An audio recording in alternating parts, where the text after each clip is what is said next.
Donc, bonsoir à tous, surtout particulièrement aux enfants. Alors, reste fidèle à la Bible. Alors, l'histoire se passe dans un pays, l'un des pays du sud de l'Europe. Et là, ils sont très austères, très hostiles aux adventistes, très violents, les adventistes sont leur souffre-douleur. Et du coup, 11 adventistes se sont réunis un jour, loin du village, au bord d'une rivière, où il y avait un baptême. Ils étaient là en catimini, sauf que les gens étaient au courant de cela. Ils sont venus et ont commencé à les violenter. Une maman en est morte, laissant orphelins ses 2 enfants, Alex 10 ans et Marie 8 ans. Ces 2 enfants on les a placés dans un foyer d'accueil. Donc, c'est soi-disant leur nouvelle famille. Et le premier samedi dans ce foyer d'accueil, ces enfants, après le petit déjeuner, sont partis se cacher derrière des bottes de fruits et ont commencé à lire la Bible et à faire leurs leçons de l'école du sabbat. Et lorsqu'ils sont revenus à la maison, le père les attendait et leur a donné une espèce de raclée le samedi d'après, donc le deuxième samedi. Pareil, ils ont pris leur petit déjeuner. Ils sont partis cette fois-ci pour la journée entière dans un bois voisin. Ou pareil, ils ont lu leur Bible, fait leur leçon de l'école du sabbat. Et à leur retour, même scénario, le monsieur les attendait, leur a donné encore une raclée parce que ça fait mal. Le troisième samedi, ils ne se sont pas laissés démonter. Pareil, ils ont pris leur petit déjeuner et au moment où ils s'apprêtent à partir, c'est le père de substitution qui les attendait à la porte et qui là est tombé sur un bras raccourci. Heureusement, des voisins ont été témoins de la scène. Les voisins sont allés voir les autorités et on a convoqué ce monsieur, on a convoqué les enfants, on a convoqué ce monsieur et le juge a dit, écoutez, puisque vous avez frappé, et voici la sanction. Vous serez frappé à votre tour. Et Alex a dit, non, monsieur le juge, parce que je sais qu'en prenant des coups, ça fait mal. Les coups font mal. Donc, non. La Bible dit, aimez vos ennemis, priez pour ceux qui vous maltraitent. Et le juge a été tellement touché par les paroles de cet enfant de 10 ans qu'il a dit, bon, ok, je lève cette sanction, je ne vous la donnerai pas. Par contre, vous devrez me mettre sous écrit la promesse que jamais plus vous n'empêcherez ces enfants d'étudier la Bible, de remplir pleinement leur foi. Et quelques temps plus tard, c'est ce monsieur qui s'est mis à étudier avec les adventistes et il s'est fait baptiser. Donc, les enfants n'ont pas eu peur de mettre en avant leur foi. Et on a des exemples dans la Bible comme Joseph, comme Paul, qui n'ont pas hésité à mettre leur foi en avant. Et vous, les enfants, vous n'êtes pas trop petits pour ne pas avoir peur de dire, par exemple, quand vous recevez une invitation d'un anniversaire, par exemple, c'est juste un exemple hein, qui tombe un vendredi soir, n'ayez pas peur de dire non, non, parce que je préfère obéir à mon Dieu et lui accorder ces quelques heures. Pareil pour les parents, ça arrive des fois qu'on a se rencontrer un vendredi soir, ce qu'ils appellent les after-work pour être ensemble. Alors, n'ayons pas peur d'être marginaux et de dire carrément non, non, je ne serai pas présent parce que, et ne pas hésiter à donner la raison pour laquelle on ne pourra pas y assister. Vous avez une fête au travail, il y a de l'alcool, n'ayez pas peur de dire, je prendrai de l'eau. Vous ne serez pas différent pour autant. Donc, n'ayons pas peur de dire, de mettre Dieu en avant. Ces enfants n'ont pas eu peur de mettre Dieu en avant. Pourtant, les coups, je suppose, font mal. Ils n'ont pas eu peur de prendre des coups à 3 reprises, mais jamais ils n'ont abandonné. Et ça a servi d'exemple puisque ce monsieur, à la fin, s'est donné à Dieu. Donc, nous allons prier. Les enfants ont la position pour la prière. Je vais prier. Donc, Seigneur éternel,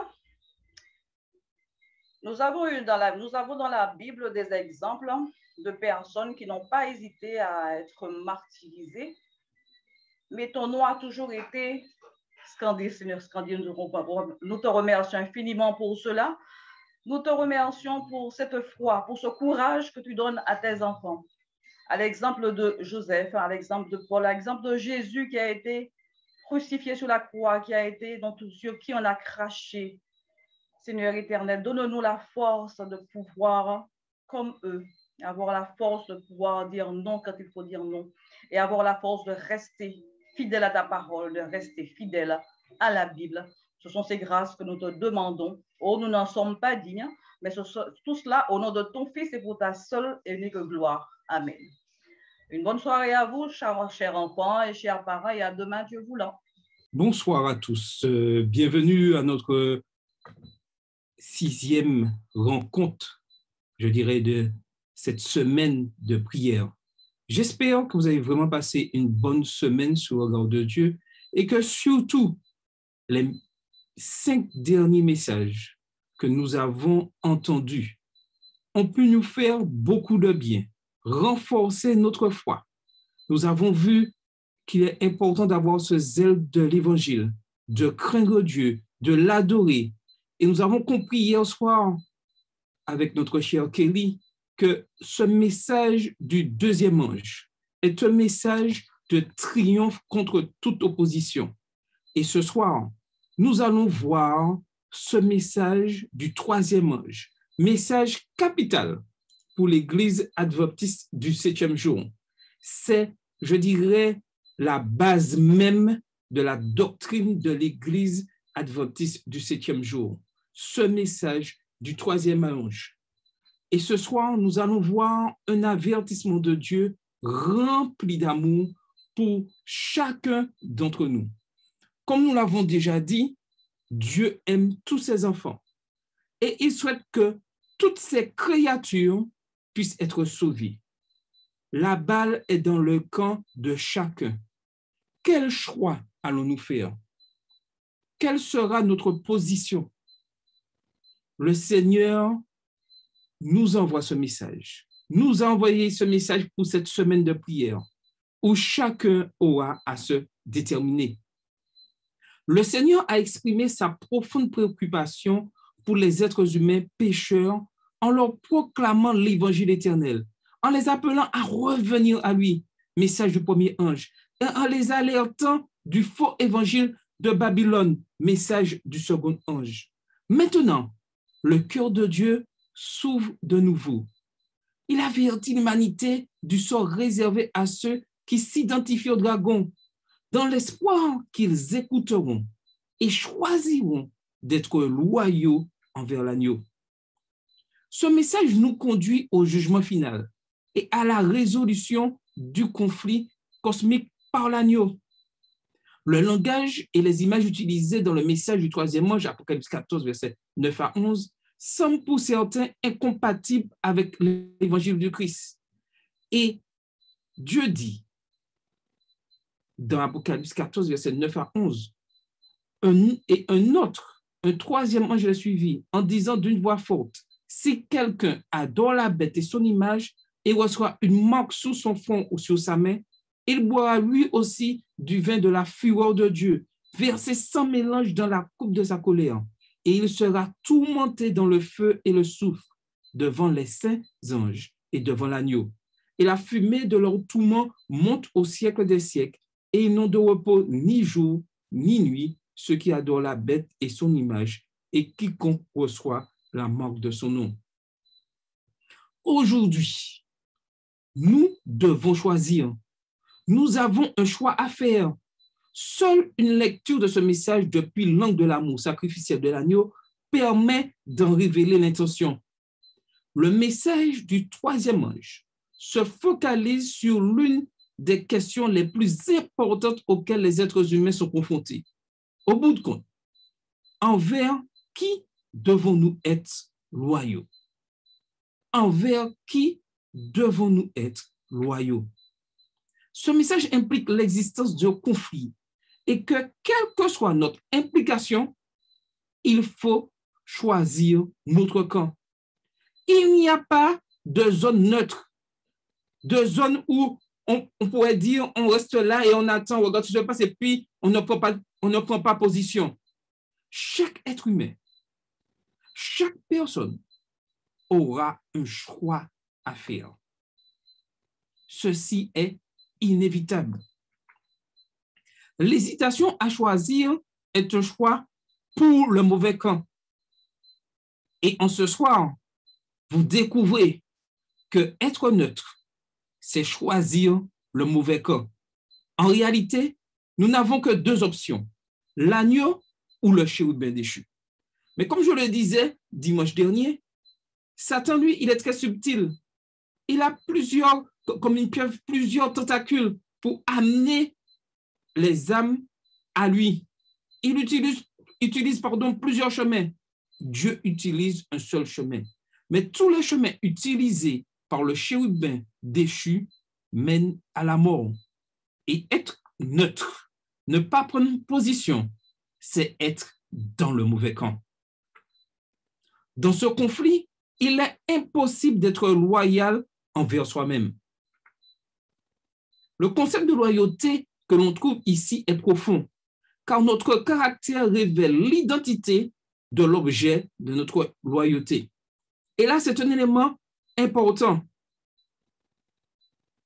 Notre caractère, la manière dont nous vivons l'Évangile, reflète notre loyauté à Dieu. C'est ce qu'indique l'expression « reçoit une marque sur son front ou sur sa main ». C'est la loyauté, quel que soit le camp, soit le chérubin déchu ou Dieu, il y a une marque, il y a un point visible, quelque chose qui se voit et qui marque la loyauté. La loyauté envers le chérubin déchu laisse une empreinte visible dans nos vies.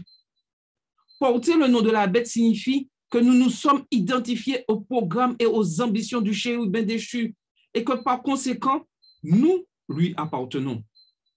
L'idée d'appartenance est clairement exprimée par la marque de la bête. Une marque de loyauté dans la main et sur le front est visible à tous et leur rappelle que l'individu qui la reçoit appartient au chérubin déchu. Et nous le voyons avec Exode 13, verset 9. Ce sera pour toi comme un signe sur ta main et comme un souvenir entre tes yeux, afin que la loi de l'Éternel soit dans ta bouche, car c'est par sa main puissante que l'Éternel t'a fait sortir d'Égypte. Et comme Kelly nous l'a dit hier, Satan crée une copie de ce que Dieu a fait, afin de pouvoir amener plus de personnes à la perdition. C'est pour cela qu'il nous faut être très, très, très vigilants. Cette marque est un symbole de l'autorité de l'objet de notre loyauté. En examinant l'histoire du christianisme apostat, nous découvrons un symbole d'autorité révélant la loyauté d'un individu dans le conflit, c'est-à-dire le dimanche. Et là, nous commençons à découvrir quel est ce signe. La prétention d'avoir l'autorité de changer la loi de Dieu est insurpassable. L'autorité de Dieu, lequel a établi le sabbat du 7e jour en tant que jour de repos et d'adoration, a été réduite au silence par la voix humaine qui a changé le sabbat au dimanche. Ainsi, la loi de Dieu joua un rôle capital dans le conflit final. Remarquez le lien entre l'adoration et la marque de la bête dans Apocalypse 14, verset 9. Si quelqu'un adore la bête, il reçoit une marque. Ces deux éléments sont inséparables, puisque le dimanche est un jour d'adoration, s'y soumettre en même temps est un acte d'adoration. Ce faisant, deux commandements sont transgressés là, le premier et le quatrième. Le dimanche devient une contrefaçon du sabbat, car ce dernier constitue le signe de l'autorité sanctifiante de Dieu. Le sort final des méchants consiste à faire l'expérience de la colère de Dieu.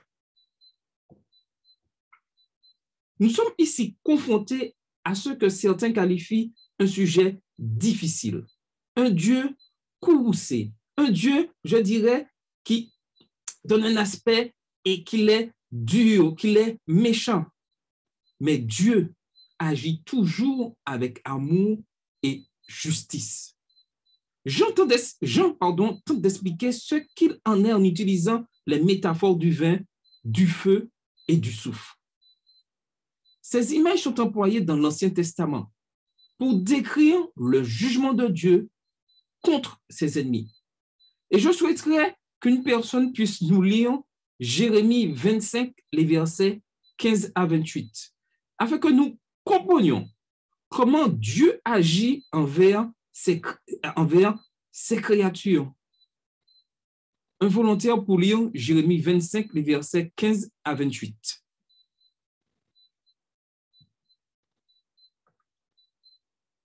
C'est moi. Jérémie 25, verset 15 à 28. OK. Car ainsi m'a parlé l'Éternel, le Dieu d'Israël. Prends de ma main cette coupe remplie du vin de ma colère et fais-la boire à toutes les nations vers lesquelles je t'enverrai.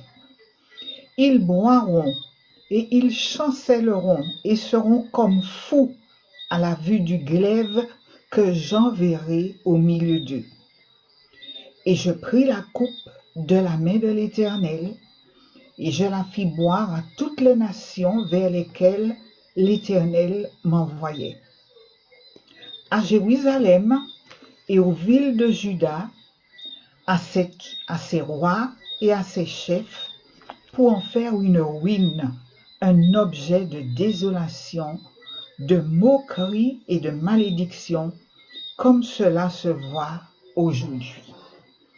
À Pharaon, roi d'Égypte, à ses serviteurs, à ses chefs et à tout son peuple, à toute l'Arabie, à tous les rois du pays d'Uz, à tous les rois du pays des Philistins, à Ascalon, à Gaza, à Écron et à ce qui reste d'Asdod, à Édom, à Moab et aux enfants d'Ammon, à tous les rois de Tyr, à tous les rois de Sidon et aux rois des îles qui sont au-delà de la mer, à Dedan, à Théma, à Buz et à tous ceux qui se rasent les coins de la barbe, à tous les rois d'Arabie et à tous les rois des Arabes qui habitent dans les déserts, à tous les rois de Zimri et à tous les rois d'Élam et à tous les rois de Médie, à tous les rois du septentrion, proches ou éloignés, aux uns et aux autres,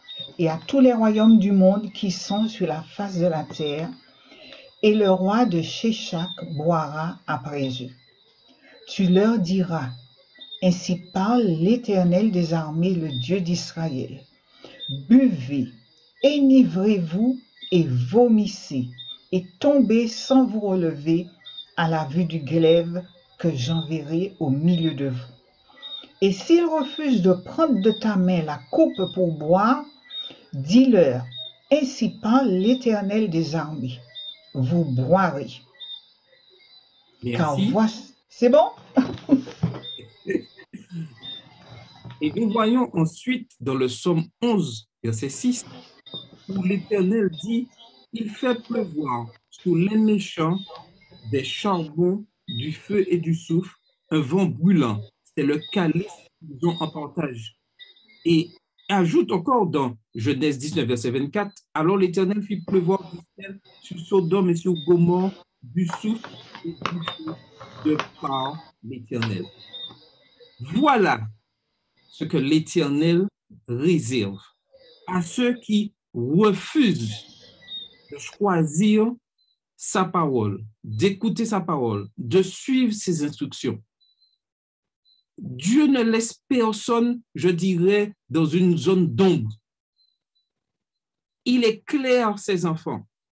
Il éclaire l'humanité de ce qui va arriver si la méchanceté ne se retire pas de leur cœur. Et ce message du troisième ange est capital. Et nous sommes appelés, en tant qu'adventistes du 7e jour, à proclamer ce message, à avertir le monde qu'il y a une sanction que Dieu lui-même mettra en place s'ils ne retournent pas de leur voie de méchanceté. Ce message doit me concerner en premier. Où en suis-je? Où suis-je au niveau de ma relation avec mon Dieu? Est-ce que j'ai compris pleinement qu'il a versé son sang sous la croix pour me sauver et que maintenant, je veux être un enfant fidèle à sa parole? N'oublions pas que le Seigneur voit tout. Nous pouvons cacher aux hommes ce que nous faisons de mal, mais Dieu, lui, il voit tout. Nous pouvons agir avec bonté, sachant que lui, Dieu, voit tout et connaît véritablement les mobiles de nos cœurs.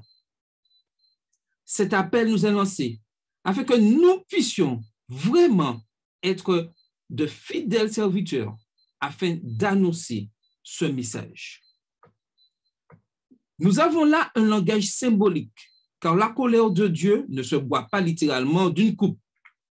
Dans ce cas, c'est le type de vin que les méchants boiront qui importe, car il exprime le point de la comparaison.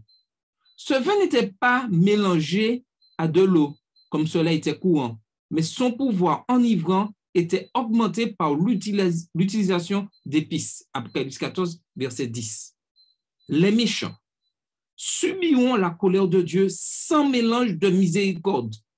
Il n'y aura pas de place pour la repentance. Apocalypse 22, verset 11. Et lorsqu'on lit ce qui est marqué, que celui qui est injuste soit encore injuste, que celui qui est souillé se souille encore, et que le juste pratique encore la justice, et que celui qui est saint se sanctifie encore. Et ce texte, et j'ouvre une parenthèse, va en opposition avec l'idée que certains veulent faire passer que Dieu est bon, que Dieu pardonne tout, et que même à la fin, l'amour de Dieu pour ses enfants, même si ses enfants ont commis plein d'erreurs, Dieu serait prêt à les pardonner et à les faire entrer dans le paradis. Cette doctrine est fausse. Ce n'est pas ce que la Bible dit. La Bible dit clairement qu'à un certain moment, que celui qui est injuste soit encore injuste, que celui qui est souillé se souille encore, et que le juste pratique encore la justice, et que celui qui est saint se sanctifie encore. À un certain moment, Dieu arrêtera cette méchanceté sur cette terre. Il est important pour nous de choisir le bon camp. La deuxième métaphore est celle du feu et du soufre. Les méchants seront tourmentés par le feu et le soufre ou par le soufre brûlant. Cette métaphore compare l'expérience de la colère de Dieu à la douleur que l'on ressent lorsque le corps entre en contact avec le soufre brûlant. La colère de Dieu est une expérience douloureuse. La métaphore s'appuie également sur le fait que ce qui est détruit par le feu ne peut être récupéré et il est détruit pour toujours. Et cet aspect est très important pour que nous puissions comprendre que lorsque Dieu aura pris la décision que l'heure du jugement est arrivée, rien ne pourra permettre aux méchants de retourner en arrière et de pouvoir être récupéré et reconnaître son erreur et en fait d'être accepté par Dieu. Non. Nous aurons un choix à faire et à payer les conséquences de ce choix. Plaise à Dieu que nous puissions suivre sa voie, la voie qu'il souhaite pour chacun de ses enfants, afin que nous ne puissions pas vivre ce tourment qui est réservé aux méchants. L'idée, c'est que la colère de Dieu aboutira à l'insertion finale des méchants, appelée la seconde mort. Apocalypse 20, les versets 6 et 14, qui nous est dit « Heureux et saints ceux qui ont part à la première résurrection. La seconde mort n'a point de pouvoir sur eux, mais ils seront sacrificateurs de Dieu et de Christ, et ils régneront avec lui pendant 1000 ans.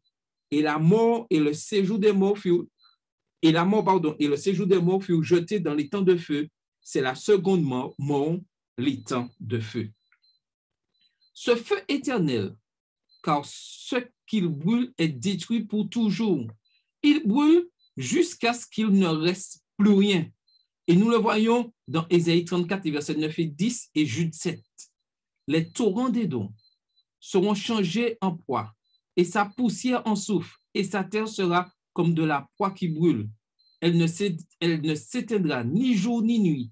La fumée s'en élèvera éternellement. D'âge en âge, elle sera désolée à tout jamais.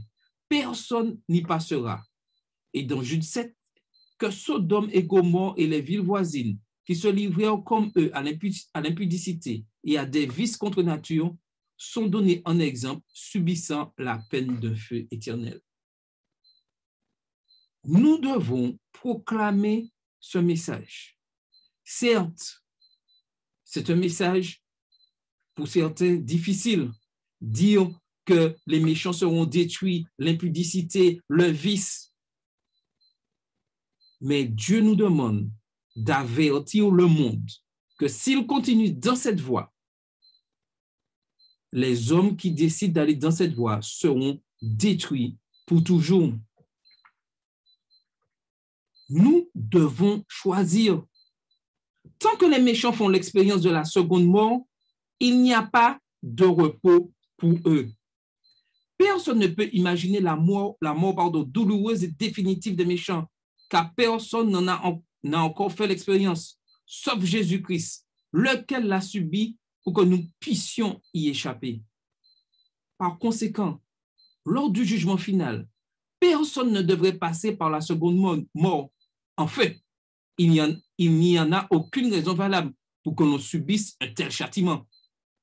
Une vision du jugement final centrée sur Christ doit se brancher sur le jugement du Christ sur la croix.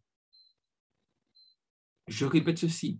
Une vision du jugement final centrée sur Christ doit se brancher sur le jugement du Christ sur la croix. C'est en effet sur la croix qu'il a pris sur lui le jugement du monde. Jean 12, verset 31. Qu'il a porté les péchés du monde en tant que victime sacrificielle. Jean 1, verset 29.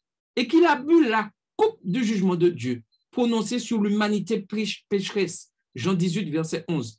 Afin que ceux qui placent leur foi en lui en tant que sauveur ne périssent pas, mais aient la vie éternelle. Jean 3, verset 16. Oui, Christ a subi cette mort. Et par son sang précieux, Il nous permet de laver nos iniquités afin que ces enfants ne puissent pas connaître cette mort. Oui, Christ est mort à ma place. Christ est mort à notre place.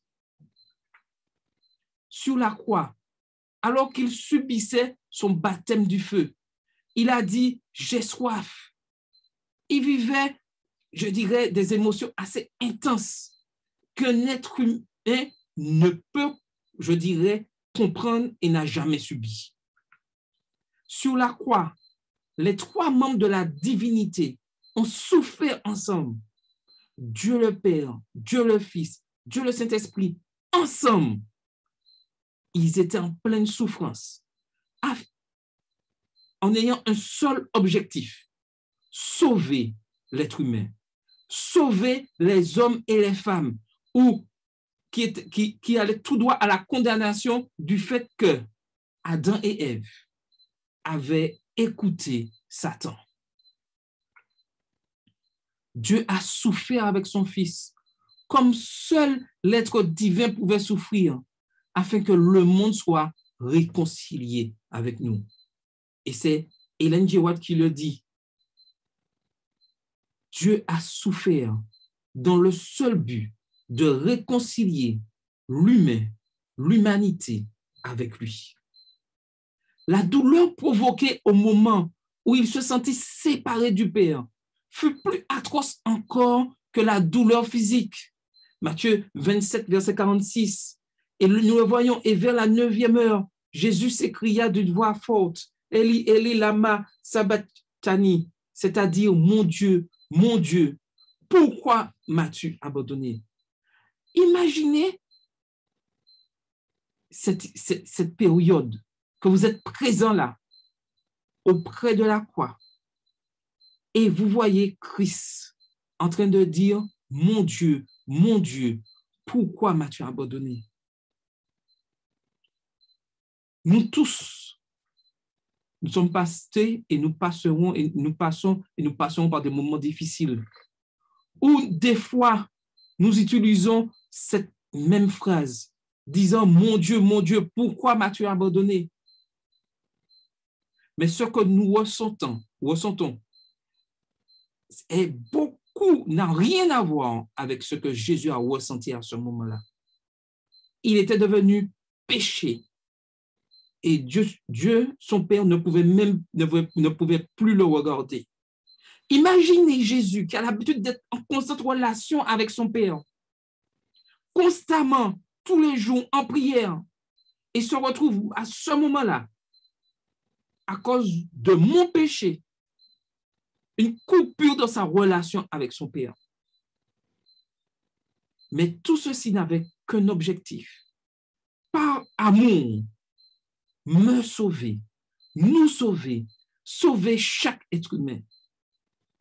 En ce soir, répondons positivement à l'appel du Christ.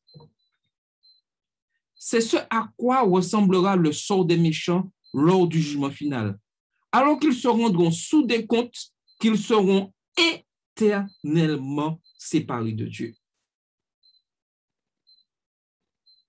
Ça sera un moment difficile, être séparé de Dieu. Le conflit porte en vérité sur la loyauté. Le conflit que nous vivons, le conflit cosmique, porte en vérité sur la loyauté et rien d'autre.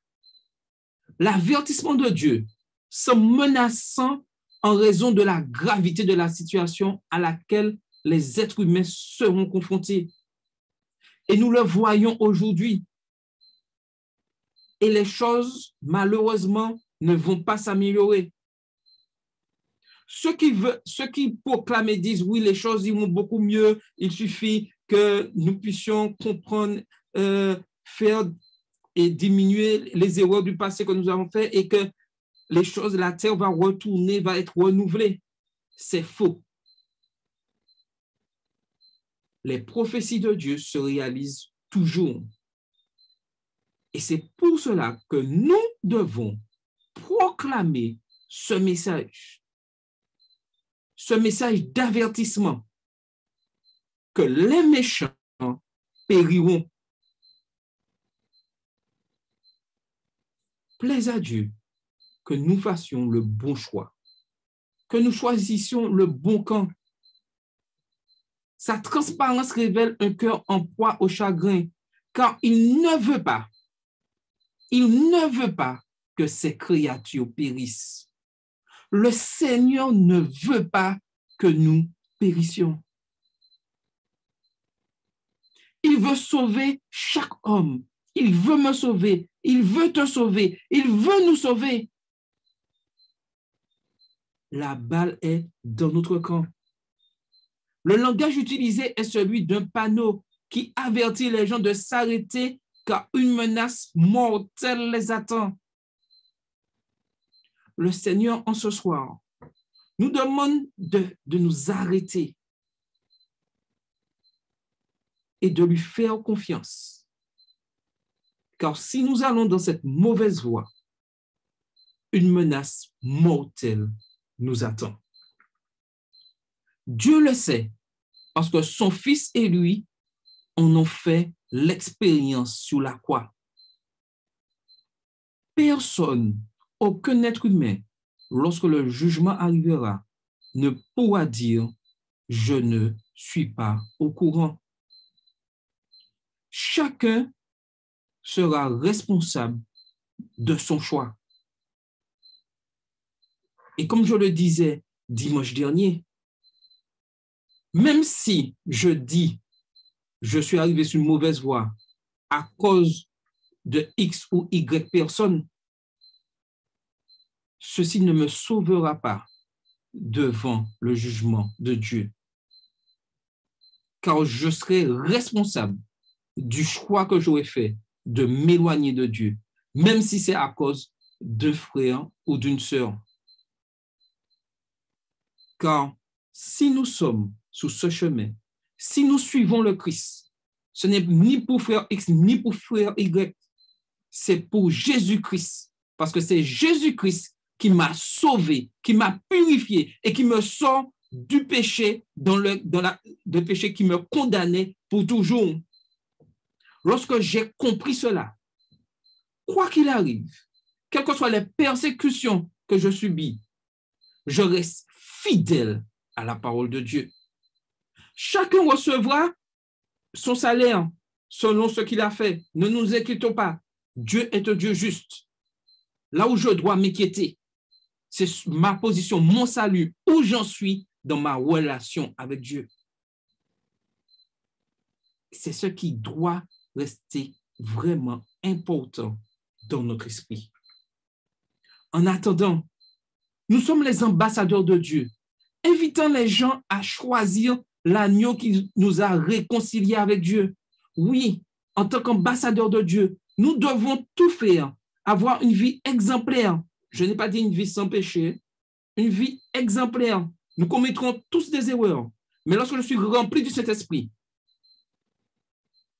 la justice de Dieu se voit toujours dans ce que je fais. Oui, cet adorable mystère, en ce soir, Dieu nous le révèle et nous permet de comprendre que nous sommes à un moment clé de l'histoire où chacun devra prendre position. Souhaites-tu prendre position? Nous allons chanter la première strophe du numéro 66. Ensuite, Betty fera une prière afin de demander au Seigneur de donner la force à tous ses enfants de tenir ferme, de regarder toujours à Christ, quoi qu'il arrive. Quoi qu'il arrive, gardons toujours les yeux fixés sur Christ, car lui a déjà remporté la victoire. Et lorsque nous regardons, nous tournons les yeux vers lui, la victoire nous est assurée. Même si je dois passer par la mort, ce n'est pas grave. Le but principal, c'est d'obtenir la vie éternelle. Quel intérêt serait d'avoir parcouru tout ce cheminement sur la terre et au bout final, perdre son salut pour, je dirais, des peccadilles. Regardons à Christ, quoi qu'il arrive. Ensuite, nous chantons avec Carole les 2 dernières strophes. Et Josette nous fera une prière pour nous permettre de mieux encore nous reconsacrer à Christ. Et prier aussi pour nos familles, car l'ennemi sait où il doit attaquer pour nous mettre en difficulté. Nous allons chanter le numéro 66 avec Carole, la première strophe. Ensuite, Betty priera. Ensuite, nous chanterons avec Carole les 2 dernières strophes et Josette fera une prière. Bonsoir à tous, chantons ensemble. Adorable mystère, le Fils du roi des rois descendait sur la terre, mourut sur une croix. Honneur, honneur, au Sauveur, au Seigneur, honneur, honneur, gloire au Sauveur.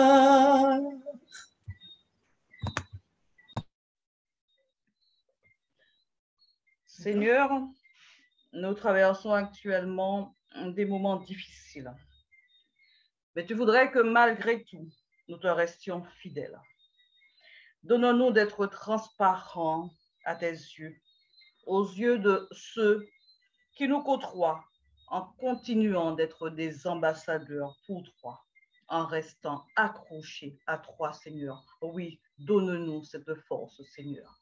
Amen. Amen.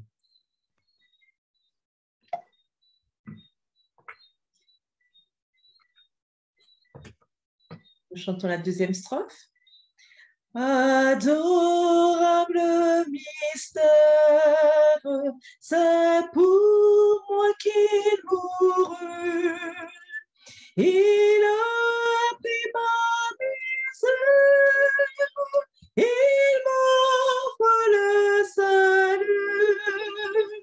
Honneur, honneur, au Sauveur, au Seigneur, honneur, honneur, honneur, gloire au Sauveur.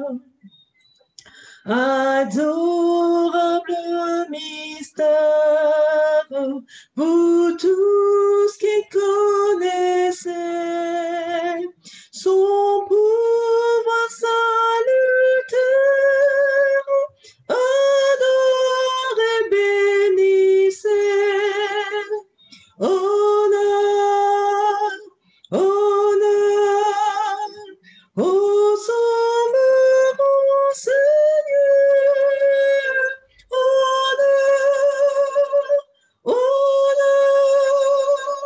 honneur, gloire au Sauveur. Merci à tous. Et nous allons prier avec Josette. Oui, le temps de mettre le micro, c'est bon. Notre Dieu, notre Père, nous sommes devant toi. Tu nous connais chacun. Tu connais nos cœurs.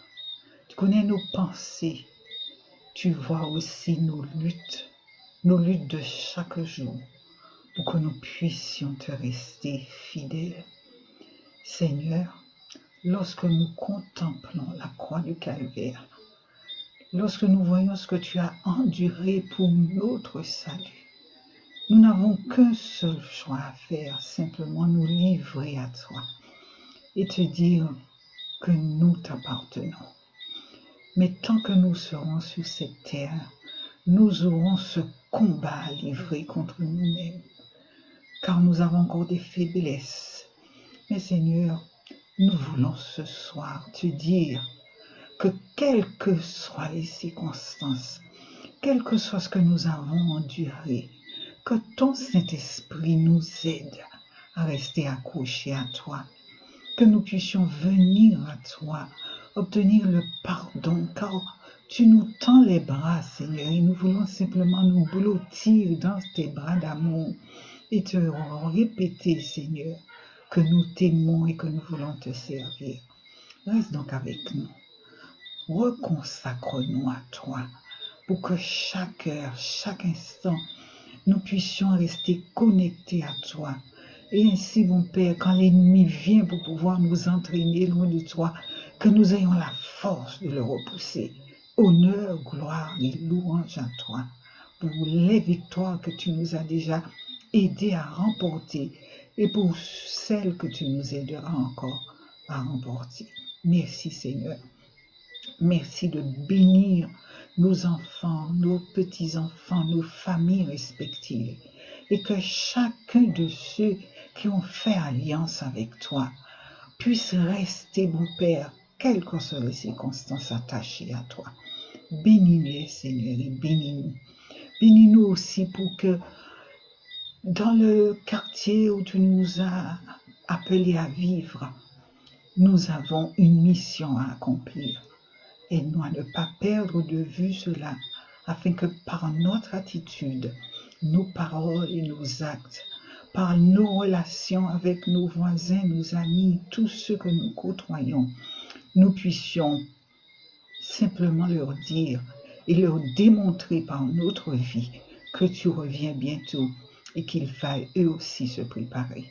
Soutiens-nous et bénis-nous chaque jour, Seigneur, que nous soyons de véritables témoins et que ton nom soit exalté, soit glorifié par notre vie. Nous t'en prions et te remercions. Au nom de Jésus. Amen. Amen. Avant de terminer notre réunion ce soir, j'aimerais partager les questions pour la réflexion. Questions, comme d'habitude, on nous est appelés lors de moments de nos cultes, afin de pouvoir réfléchir à mieux comprendre le message du troisième ange. Pourquoi les Écritures mettent-elles l'accent de manière si frappante sur la destruction des méchants et du mal? Comment notre conception de Dieu influence-t-elle notre compréhension du jugement? Que pouvons-nous faire pour offrir une image complète du caractère de Dieu à ceux qui luttent contre l'image de Dieu courroucée? Dans le contexte du plan du salut, comment pouvons-nous communiquer le mieux possible la colère de Dieu? Oui, ce message doit être proclamé, même s'il est difficile pour certains. Mais Dieu est un Dieu juste.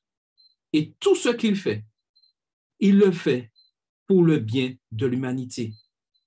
Que le Seigneur nous bénisse, nous donne toujours cette force, cette énergie de continuer à étudier sa parole, à proclamer ce message, à nous faire, à mieux comprendre ce message du troisième ange, afin que nous soyons des chrétiens, des adventistes du 7e jour, remplis de zèle. Et je vous invite à incliner la tête alors que je ferai la dernière prière. Oui, Seigneur, ce soir, tu nous as parlé. Nous avons entendu ce message. Nous savons que ce message difficile, dur à entendre, mais c'est un message juste, rempli d'amour, car tu sais qu'il faut détruire le péché. Permets que nous puissions comprendre ce message, mettre de l'ordre dans nos vies, partager ce message aux autres afin qu'eux aussi mettent de l'ordre dans leur vie et être vraiment des adventistes du 7e jour, des chrétiens remplis de zèle, aimant le Seigneur et portant un témoignage fort, annonçant, oui, que tu reviens bientôt pour rendre justice. Merci Seigneur, que nous puissions passer cette nuit sur ton regard béni et par ta grâce nous retrouver demain si Dieu veut afin de continuer à entendre ce message du troisième ange et être pleinement bénis en ton nom. Merci Seigneur, bénis-nous, sanctifie-nous et que nous allions toujours de l'avant et que ta parole reste toujours votre cœur. T'avons prié ton Fils et pour ta gloire. Amen.